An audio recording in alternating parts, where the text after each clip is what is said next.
স্বদেশ মন্ত্র। নমস্কার, আমার নাম জিয়া দাস। আমি দশম শ্রেণীর ছাত্রী। আজকে স্বদেশ মন্ত্র নিয়ে।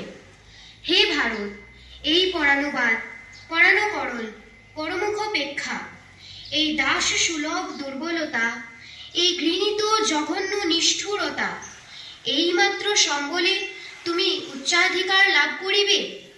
এই লজ্জাকর কাপুরুষতা সহায়ে তুমি বীরভোগ্যা স্বাধীনতা লাভ করিবে। হে ভারত, ভুলিও না তোমার নারী জাতির আদর্শ সীতা, সাবিত্রী, দময়ন্তী। ভুলিও না তোমার উপাস্য উমানাথ, সর্বত্যাগী শঙ্কর। ভুলিও না তোমার বিবাহ, তোমার ধন, তোমার জীবন ইন্দ্রিয় সুখের, নিজের ব্যক্তিগত সুখের জন্য নহে। ভুলিও না তুমি জন্ম হইতেই মায়ের জন্য বলি প্রদত্ত। ভুলিও না তোমার সমাজ সে বিরাট মহামায়ার ছায়া মাত্র। ভুলিও না নীচ জাতি, মূর্খ, দরিদ্র, অজ্ঞ, মুচি, মেথর তোমার রক্ত, তোমার ভাই। হে বীর, সাহস অবলম্বন করো, সদর্পে বলো, আমি ভারতবাসী।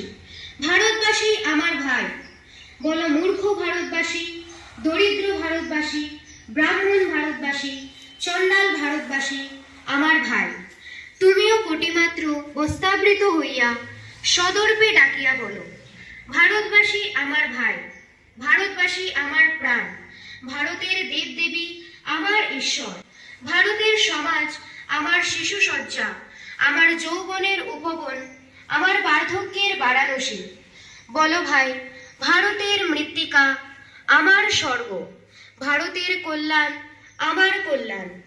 আর বলো দিনরাত, হে গৌরীনাথ, হে জগদম্বে, আমায় মনুষ্যত্ব দাও।